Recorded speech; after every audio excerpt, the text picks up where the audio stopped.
Hi, my name is Eva Steiner, and this is my project Psychotherapists Around the Globe. I am interviewing the psychotherapists around the world and asking them the same 8 questions. I am wondering how mental health profession is in their country. Today we are going to... Thank you for taking this time, for doing this interview with me. Before we start, can you tell me a little bit about yourself? Thank you for this opportunity, Ava. So my name is Karine Matar. I'm a licensed clinical psychologist from Lebanon. I'm 29 years old, currently working with an international organization with children and adolescents, alongside with another psychotherapist and psychiatrist. Can you tell me a little bit about your culture? What is some holiday or tradition that your country celebrates? And if your culture would be an emotion, what emotion would it be? So the Lebanese culture is very diverse and rich. So in Lebanon, we have multiple religion. Our traditions are a lot. We have various historical factors playing a role with our traditions and so on. So we're very well known with our cuisine. We have the tabbouleh, hummus, falafel. So people would visit Lebanon to taste our food. Also, we're known for our hospitality. We're very friendly people.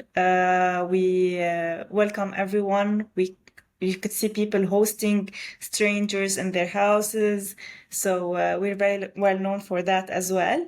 And we have strong family values in Lebanon, so which I believe it makes us unique. So if I want to choose one emotion that would represent our culture or tradition, it would be love. Can you elaborate?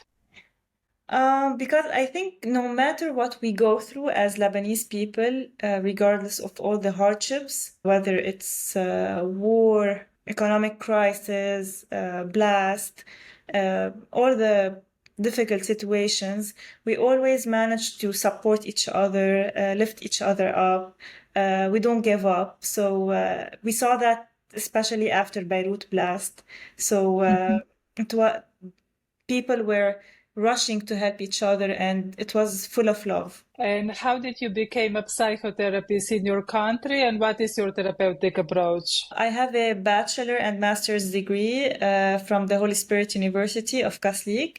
Following that, students must submit an exam, an official exam.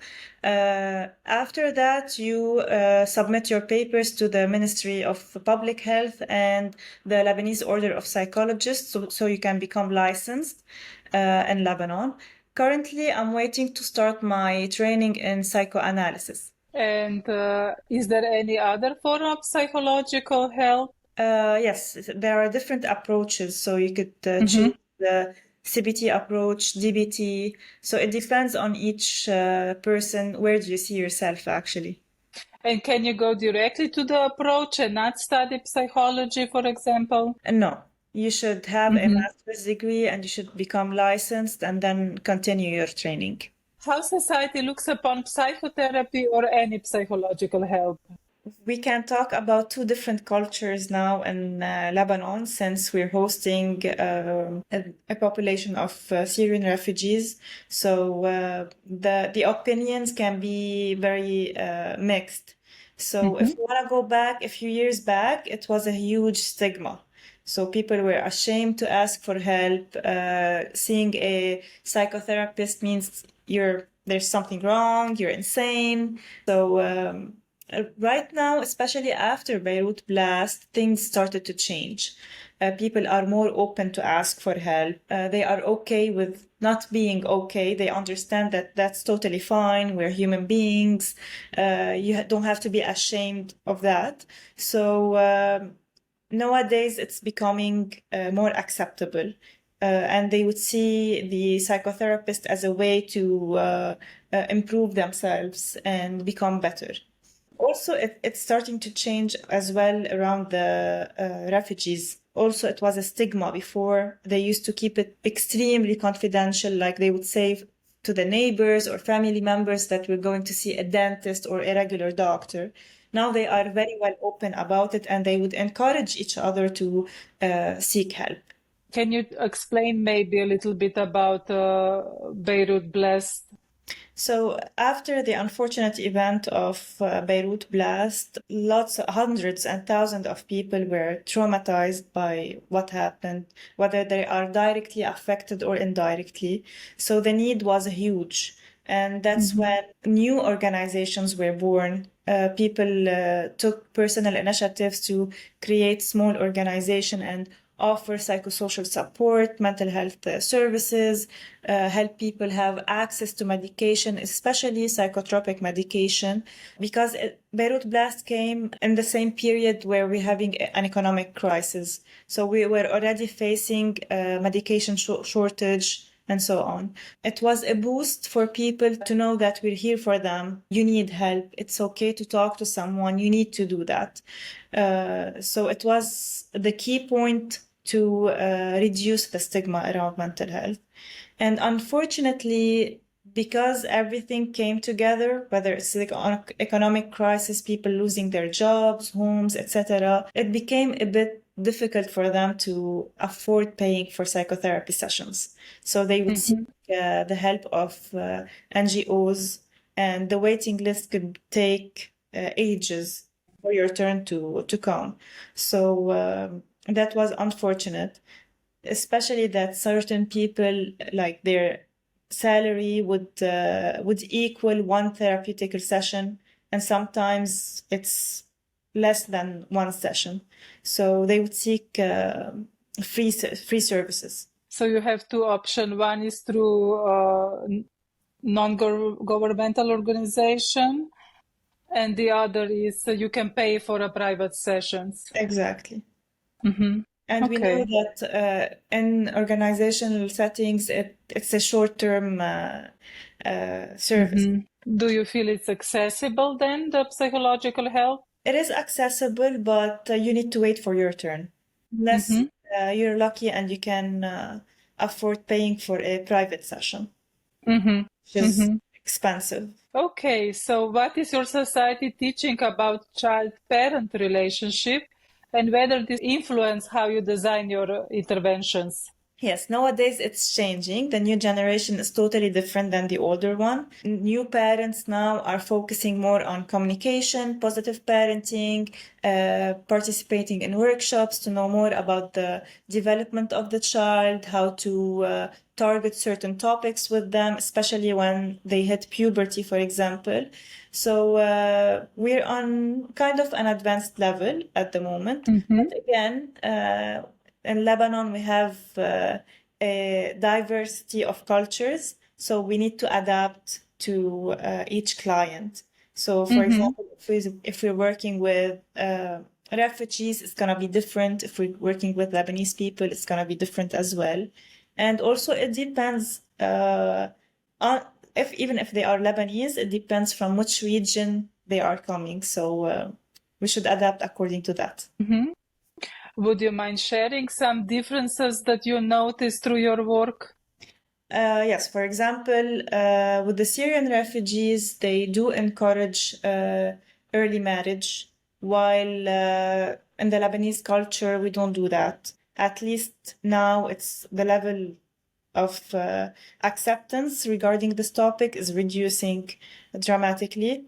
So when we talk with refugee parents, we need to kind of go with the flow with them at a certain point, but also on another level, we should raise more awareness regarding the harms of early marriage, how they should raise their children properly. Sometimes they cannot be cooperative with you, so you just have to go with the flow. Okay, the fifth question. What are the learned beliefs regarding client-therapist relationship, and can the relationship continue outside the therapy once the therapy process is over? Regarding what we learn is confidentiality is top priority during the session. So we always keep that. and we always set boundaries. So the relationship between the client and the therapist would stay professional, create a safe environment, and keep things on the right track. Regarding the continuous relationship after psychotherapy, it's not recommended at all. It is recommended to keep it professional, even if the sessions ended. And do you have any organization that the client can turn to in a case of client abuse? Fortunately, now things are more legal in Lebanon. So we have the Lebanese Order of Psychologists now. So anyone can submit a complaint and speak out if anything happened with a therapist or any organization. Okay, is supervision a must for a therapist in your country? Yes, it is a must, especially for fresh graduates and if you're still under training. So supervision is a must, especially, as I said, after the creation of the Lebanese Order of Psychologists, things started to become more under control, supervised. So things are better now. Also, just in a time of education, the supervision is a must or regular supervision throughout your work? In education, work-wise, usually it's if you're conducting a training, a certain training, to become a psychotherapist. During the first, I think, years of your practice, you should be under supervision. After that, you're free to go. Okay, the seventh question. What are the most common complaints that the clients come to therapy for? Well, if you want to talk about Lebanese people, they are currently suffering from different obstacles, if you want to say that. Some of them suffer from anxiety. The economic crisis is a burden, a huge burden. It is causing family issues, relationship issues. Beirut blast caused the PTSD. Multiple people suffer from depression. So things are hard lately here in Lebanon. And the suicide rate is actually increasing. Can you expand a little bit? Yes, the crisis is especially hard on the youth and on parents because people were in a better situation before. They could afford buying things for their children, covering the basic needs. Now you would go and see people suffering from hearing their children, I want this, I want that. They cannot afford getting them what they want, and it hurts them so bad. As a father, for example, or as a mother, I cannot provide for my children. So this is affecting their mental health as well. And for the youth, it's they are hopeless regarding their future. Job opportunities are very rare, and if you find any, usually the salary is extremely low comparing to the working hours and the benefits that you're having from this job. So it's a bit hard. So they either have the opportunity to leave the country or they are stuck here and they are suffering from the current situation. COVID made it also worse for us. It brought families back together, but also lots of people lost their jobs. They were stuck at home. And also it depends on the family situation. For example, women who are being abused by their husbands, they used to get more abused because the husband is always at home, not working, not going out. So it depends on each family. Some enjoyed COVID and the quarantine, but other people suffered from that. And on top of that, you have Beirut blast, which made things way much worse. Also, until today, people are suffering from the blast. People are still afraid of hearing fireworks, loud noises. If you would share one tool, belief, or approach that is a must-have for you as a therapist, what would that be? According to my experience, I would choose empathy, being empathetic, because usually people, when they come to the clinic or seek such services in organization, they want you to show empathy.